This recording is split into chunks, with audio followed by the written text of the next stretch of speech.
Haiti has unfortunately seen more than its fair share of tragedy. In 2008, a series of tropical storms and hurricanes ravaged the country.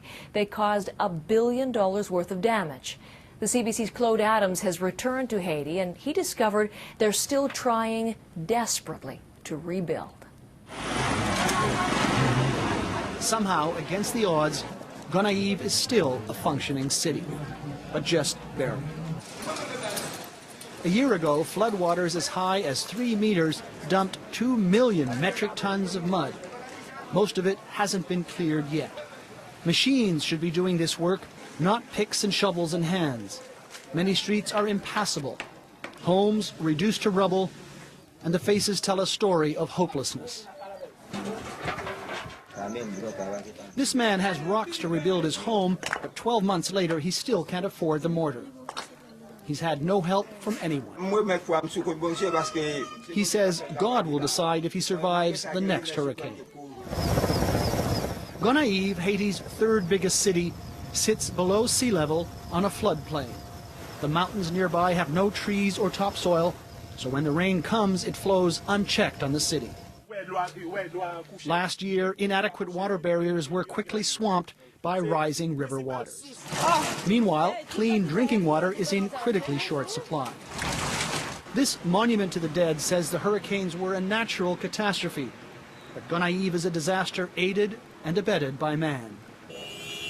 When the storms struck in 2008, a number of things could have saved lives. A better warning system, basic flood control, a few shelters. The flood caused $1 billion worth of damage in an already bankrupt nation. Bishop Hébert Pellissier headed the local Red Cross during the disaster. Through times, years after years, when it rains, we saw the water come higher and higher. And everybody saw it coming, everybody but the guys in charge. Even today, the guys in charge seem to be working in slow motion.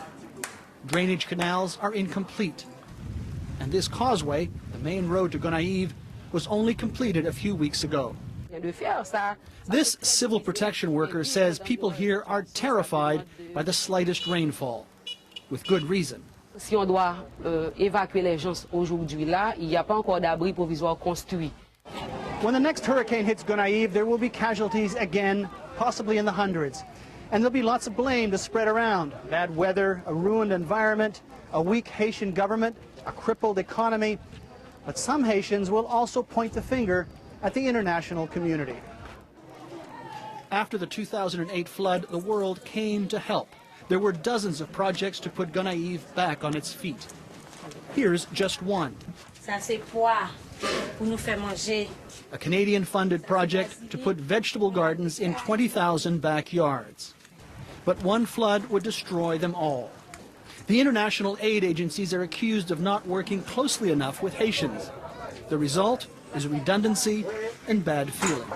You just come as a great technician and you do something 2 weeks later, gone with the wind. You need to do it with us, and together we can change the face of this country. But first, they have to restore this historic city, its structures and its spirit, before the next hurricane strikes. Claude, CBC News, Gonaives, Haiti.